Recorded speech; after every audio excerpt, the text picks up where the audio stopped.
I'm Kenneth, a relationship coach and a psychotherapist. Every relationship is different, and every breakup is different. Work with me, and you'll get professional help on your situation. Just click on the link in the description below, or go to my website, askcraig.net.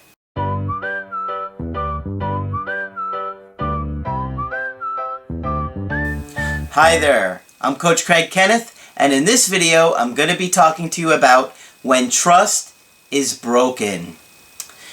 Well, have you ever been in a relationship with somebody where there was no trust? Maybe the person did something behind your back, they lied to you, they hid something from you, they cheated on you, whatever. It doesn't matter what it is. If you feel like that other person is doing something malicious, it's going to be very, very difficult to feel safe with them, feel comfortable with them, or have any kind of relationship, right? You want to feel like the person that you're talking to is sincere and that they're upfront, they're honest, and they have your best interest in mind. You don't want to feel like a person is living a double life, or maybe gonna stray when they go out with their friends, do something, where they might be kissing somebody else when they go out dancing, or giving out their number. It's really, really, really difficult to build trust, and it's really, really easy to lose it. If you think about it, it could take you years before you trust somebody. And with a blink of an eye, it could be gone, wiped out. All it takes is one event, one thing, and it's gone. And then you might not get another chance at reviving it, right? It's like the trust is almost like its own being and its own entity. And you have to keep it alive. Every day when you say something, you have to mean it. If they see that you're doing something that looks deceptive or deceitful, they're not going to feel safe with you. And if you ever had somebody do it to you, just think back to that, right? How did you feel when somebody that you liked or in a relationship with was hiding their phone, or getting text messages and taking it to the bathroom, or whatever it is that they were doing? You knew something was wrong, and that anxiety came out. Remember what I talk about, that disconnect. Once somebody feels disconnected from you, whether it's real or imagined, they're going to be terrified, and they're no longer going to feel safe. They're going to literally feel like their life is in danger, because if you think back from like an evolutionary perspective, if you had your mate abandon you thousands of years ago, it would mean death, right? So if you have your partner possibly abandoning you, maybe for somebody else, it's going to send you into primal panic. You're going to feel massive amounts of anxiety to the point where you feel like you're going to die. And I got a really good email here that I think is going to really help you see what I'm talking about, because this guy that was in this relationship was, with the woman for 6 years, a long time. And what happened is he did something that destroyed the trust, and wait till you see how it keeps playing out over and over again, because it's not repaired. It's not easy to repair trust. It takes hard work. Once you've made that mistake, it's going to be a lot of hard work and effort, and the person's constantly going to bring it up because they're hurt and they're scared and they're afraid you're going to do it again. So he was telling me a little bit about her family, and mentioned that her mom had passed away when she was in middle school. So she was raised by her grandmother, but the grandmother later died, and then her father is a drug addict. So she had it rough. So you can imagine it's already difficult for her to trust anyone. Lost her mom, grandmother dies, then dad is a drug addict. So he says, before I had money, she held me down for years. She did everything for me. Everything. towards the end of 2015, I was on an online dating site, and she looked through my phone, saw a girl text that I was going to meet up with, and busted out crying, saying, "No, no, no, I trusted you." Massive betrayal. Right there, right? He was going to meet up with this girl. He was on an online dating site. He got caught. Watch and see what happens through this one act. After that incident, I got off the site and never went back on, and never had any intimate relationships outside of our relationship. I lied when she kept asking about it because I didn't do anything with any woman, and I was afraid she was going to leave me. In March of 2016, I thought I had everything under control, acting like I didn't care, and she asked if she should leave to go out of state. I said yes, it should be a good opportunity. Now, it's a little ambiguous about what's going on here. He doesn't really explain, but he's saying I acted like I didn't care, and so I'm wondering if she's like, should I go out of state for this opportunity? And he's like, yeah, whatever you want to do. So now she doesn't feel like he even cares about her after they've already gone through quite a bit together. Everything was going good. We were going to church and left to go to that state where she had the opportunity. We met up in September of 2016. So I have a feeling that they were doing some long distance here, and then they were going to see each other again in September. I asked her to marry me, and she said yes. Come December, the separation anxiety kicked and texted me she was seeing someone else, and she got an email from a woman. I told her I'm not seeing no one, and the next 2 days she was on the phone crying that she lied. Okay.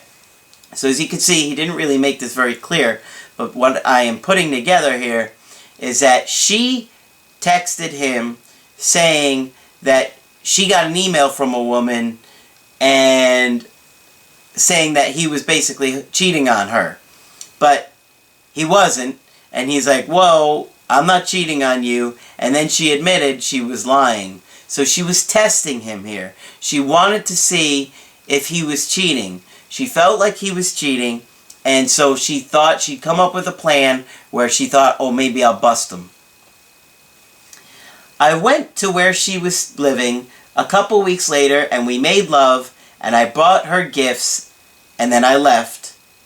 In June of 2016, I moved out of my dad's home, rented a townhome, fully furnished, which she replied, now you got yourself your own spot. You can have and invite some women over.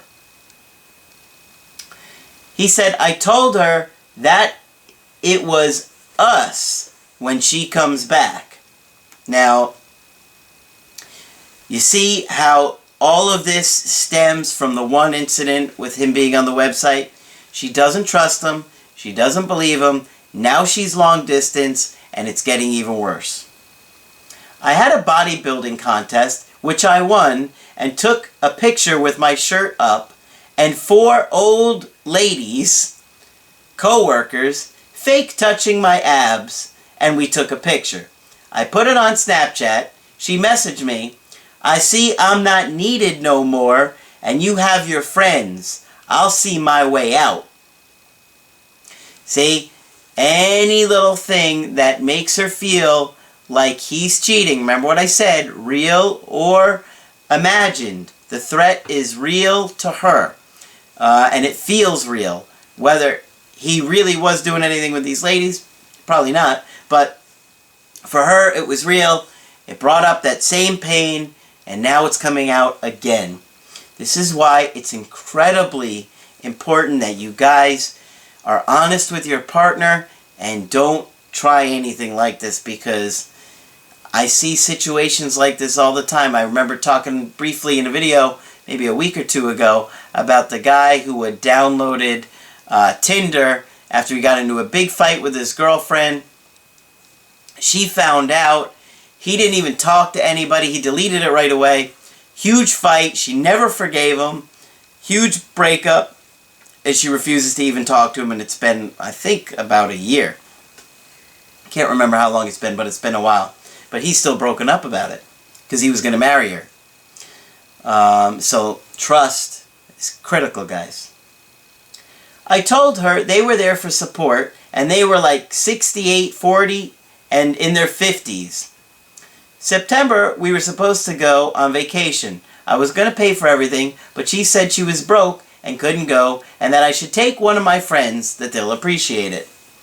See, I think she's probably so fed up and frustrated that she's like, oh, just take one of your friends. And implying, oh, you're going to take a woman anyway. She's very hurt. This woman is really hurt, and she doesn't trust him. In December, I flew her down to get her certificate, and it's a work certificate, and she stayed at my house, and boy, she let me have it, talking about how I had her emotions all over, and she's having anxiety attacks. What did I say earlier? Put someone in primal panic.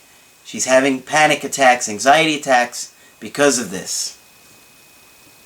She wanted to know why I chose night shift, why I didn't want to touch her when we're in bed, and everything came out.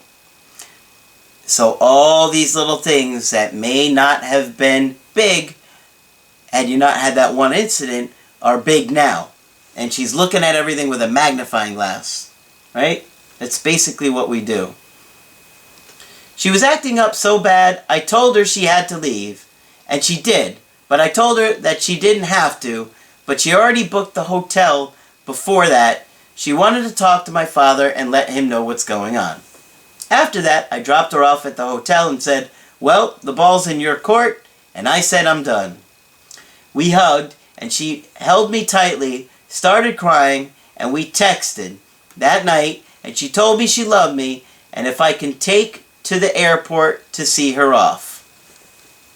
See, this woman loves him, but she doesn't trust him, and she's scared, and you have not done a good job of making her feel safe.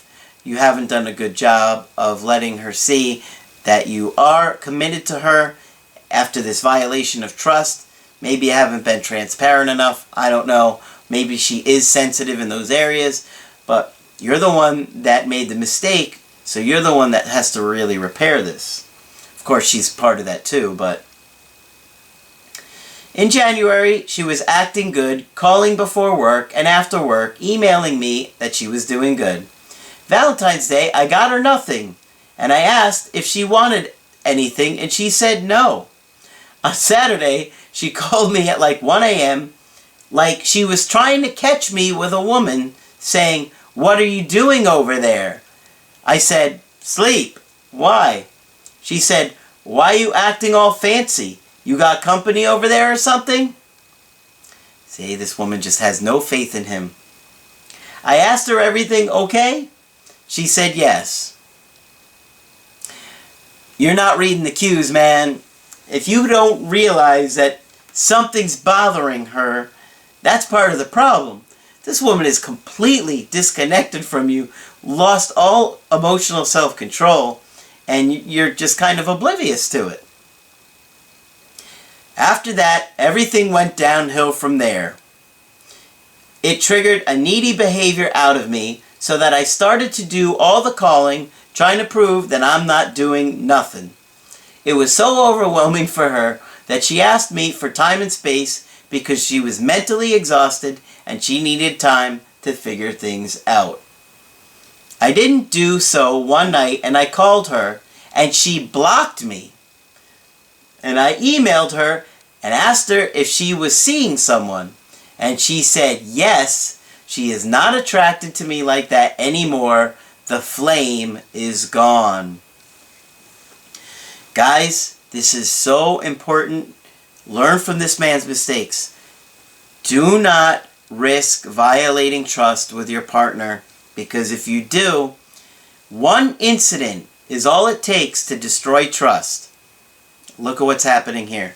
Now she's saying the flame is gone. You know why? She's probably cried herself to sleep 1,000 times. She doesn't trust you. You're not showing her that you really care. There's so many things going on, and she's just feeling so scared, disconnected, and you're not doing enough to reassure her based on what happened, and there hasn't been any real repair done. The next day, I asked her about her boyfriend, which she replied, "That's not my boyfriend. We're just getting to know each other. And if I love her, to let her go.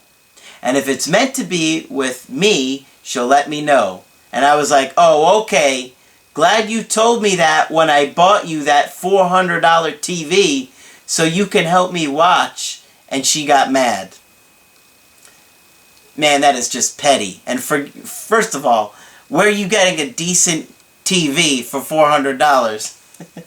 You're acting like you spent $4,000. If you spent $4,000 on that TV, that would be like something to get really upset over.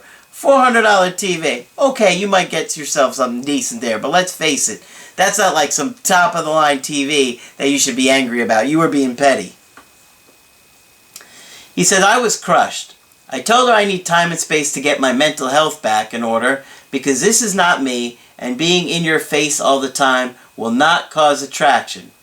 Normally, if I go 4 days without saying something, she will break it, or I will beg her to come back and she'll ask for time and space." He told me that the two biggest problems in the relationship were impulsiveness and not giving her time and space.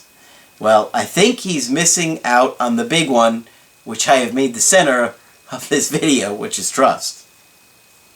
He says, "I love her. You think I have a chance to get her back?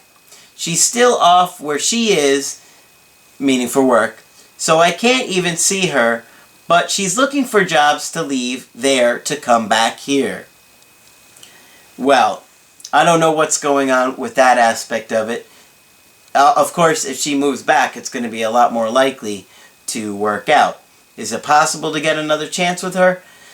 Sure. I mean, she's dating somebody else right now. She's probably just so fed up and exhausted by your behavior and just feeling so disconnected that there's no spark or chemistry right there. And you're going to have to work to get that back. And you got to really work on repairing the trust in this relationship. And that's going to start with some transparency here and some kind of conversation about, look, if you want to work this out, you tell me what it is that we have to do. Let's get on the same page here and work through it. You have to act like adults about this because she's testing you. She's trying to sabotage things. She's trying to see if you're lying or you're cheating. She's calling you in the middle of the night thinking there's other women there. You haven't done enough for her to see that you're truly in love with her and truly wanting to make this relationship work. But now, you can't. Right now, you're in a different situation. Now you're in a breakup. You can't act like you're together in a romantic way trying to do all those things when she's saying, "Nope, I don't want to do this right now. I'm dating somebody else." The only way you can do that is allow her to date whoever it is she is wanting to be with. Go about your business. Really work on yourself. You need to work on some major changes here because I don't think you really have an understanding of how your behavior is affecting your partner in your relationships. It seems like you're a little bit blind to how you impact your partner, and you got to focus on that and learn how to be better at that. So when she does come back around again and she does say, okay, she wants to see you, she wants to get together, you can try and build some chemistry again and deal with that major incident. Not all at once, of course, but you got to have a sit down at some point, and that's got to be cleared up, and you got to get on the same page. Otherwise, it's just going to keep going through the same cycle over and over and over again, and it's just going to fall apart again. So, if you want to get my help personally, just go to my website, askcraig.net. Sign up for the coaching option that works best for you. I do email coaching, I do Skype coaching, and if you got to get with me right away, I do offer emergency Skype coaching. Margaret is also available for Skype coaching as well. She is amazing. But that's it for this video. I'm Coach Craig Kenneth, and I will talk with you soon. Hi, I'm Coach Margaret, a relationship coach and a psychotherapist with 35 years experience. Every relationship is different and every breakup is different. If you would like professional help with your situation, please contact us at askcraig.net.